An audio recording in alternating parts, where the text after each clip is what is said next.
তো রিপোর্টার্স ক্লাবের সকল সাংবাদিকগণ বুফেতে নাস্তা করে রেস্ট নিচ্ছে এবং মনে যদি চায় আবার নিয়ে আসছে এবং খাচ্ছে। তো ভাই এই যে বুফে যে খাবারটা খেলেন এটার অনুমতি নেই? সবগুলা যতগুলো খাবার আইটেম ছিল সবগুলাই খুব অসাধারণ ছিল। সবচেয়ে বড় বিষয় হলো যারা এই আয়োজন করেছেন রিপোর্টার্স ক্লাবের সুযোগ্য সভাপতি এবং সাধারণ সম্পাদকের নেতৃত্বে এক জাগ সাংবাদিক যাদের সহযোগিতা এবং ভালোবাসায় আজকের এই আয়োজন করা হয়েছে তাদেরকে অসংখ্য ধন্যবাদ। খুব মজাদার এবং ভালো একটা পরিবেশে নিয়ে আসার জন্য। আজকের এই বুফের খাবারটা খুবই অসাধারণ ছিল। আর আইটেম তো বলে বোঝানোর মতো না, অনেক আইটেম ছিল, সবাই এত আইটেম খাইতে পারে নাই, অনেক আইটেম এখনো রয়ে গেছে। এখানে একটা সুযোগ আছে, সকাল থেকে 10টা পর্যন্ত যে যত খাইতে পারে খাবে। সুযোগটা আসলে খুব ভালো লেগেছে। সবাইকে খুবই মানে মোটামুটি ভালো পরিবেশে দেখতে পেরে আসলে ভালো লাগছে। ধন্যবাদ। তো এরই মাঝে আমাদের ধামরাই রিপোর্টার্স ক্লাবের সভাপতি আদনান হোসেন। সম্মানিত আমাদের দর্শক আছে, আমি ধামরাই রিপোর্টার্স ক্লাবের পক্ষ থেকে আপনাদেরকে সকালবেলা শুভ সকাল জানাই। আরেকটি বিষয় হচ্ছে আমরা রিপোর্টার্স ক্লাবের পক্ষ থেকে কক্সবাজার একটি ট্যুরে এসেছি। সবাই খুব আনন্দ করছে, সবার খুব ভালো লাগছে। কিন্তু আমাদের যারা আসলে আসতে পারবে পারিবারিক অসুবিধার কারণে তাদের জন্য একটু মিস করছি। আরেকটি বিষয় হচ্ছে আপনারা আসতে পারলে আরও বেশি ভালো লাগতো। আমরা খুব আনন্দ করেছি, খুব এনজয় করেছি, আলহামদুলিল্লাহ। ধন্যবাদ। দেখতেই পাচ্ছেন সকালের খাবার শেষে সবাই খুব একটা মনের প্রশান্তিতে কথাবার্তা চলছে একটা গ্রুপের মধ্যে। এখানে আছে রাজন ভাই ধামরাই রিপোর্টার্স ক্লাবের সহসভাপতি। ভাই কেমন লাগলো আপনার এই পিকনিকের আয়োজনটা?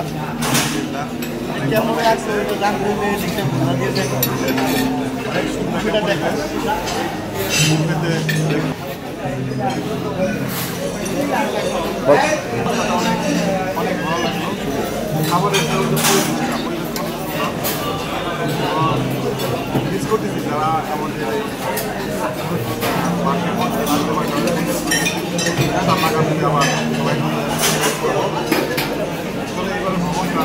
অনেক চমৎকার।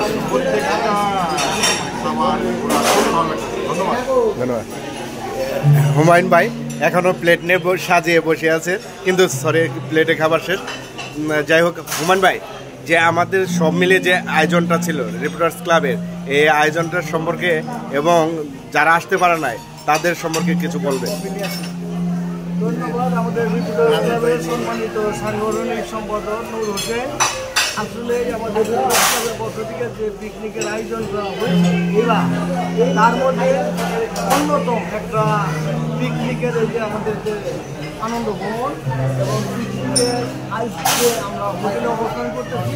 সেই হোটেলটা হলো হোটেল সল্লন এবং এই সুন্দর একটা পরিবেশ, মানে এটা আসলে যে না দেখছে সে উপভোগ করতে পারে না। আমি তাদের জন্য কি বলবো, তাদেরকে আশা করবো পরবর্তীতে তাদের এই জায়গায় আসলে জিনিসগুলো দেখতে পারবে। আর এই যে সকালে যেটা ব্রেকফাস্ট, যেটা 40টা আইটেমের বেশি মানুষের খাওয়ারই, এটা প্র্যাকটিক্যালি না দেখলে কেউ বুঝতেই পারবো না। অসাধারণ একটা মুহূর্ত আমরা পার করলাম। আশা করবো যারা আসেন না আসলে মিস করছেন। আমরা আশা করবো আগামীতে সবাই জানিয়ে করতে আরও ভালো কিছু করতে পারি। ধন্যবাদ। দেখতে পাচ্ছেন, তো ধন্যবাদ সকল সদস্যকে যারা আসতে পারেন।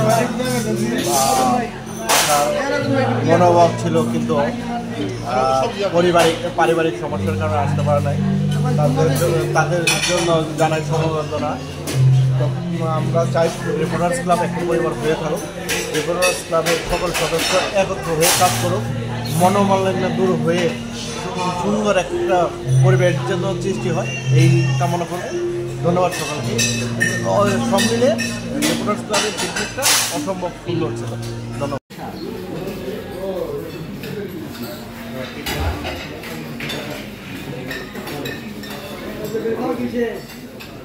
দাঁড়া নিতেছি।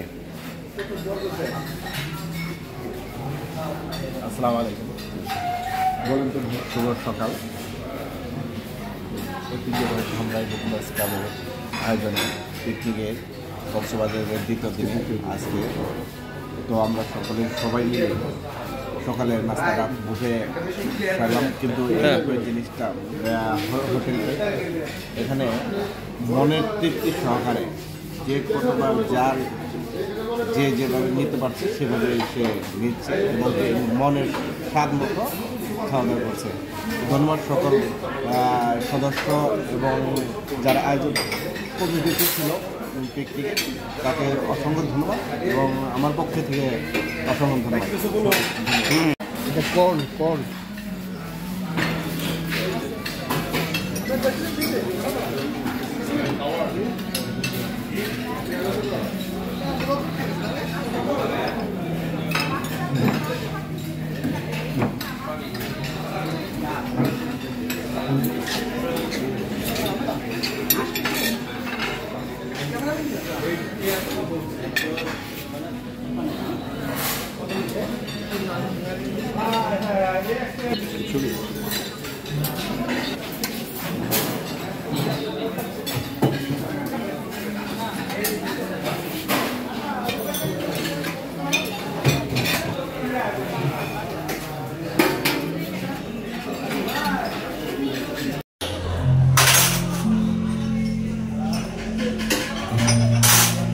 সকালের নাস্তায় আমাদের হোটেল ব্রেকফাস্টে ছিল।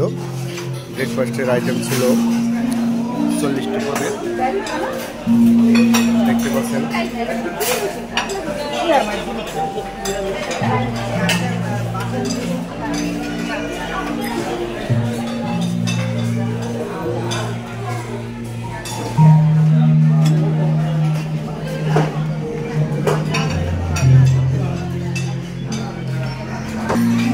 সুন্দর একটি পরিবেশ, পানি ভাত, ভর্তা, ভাজি।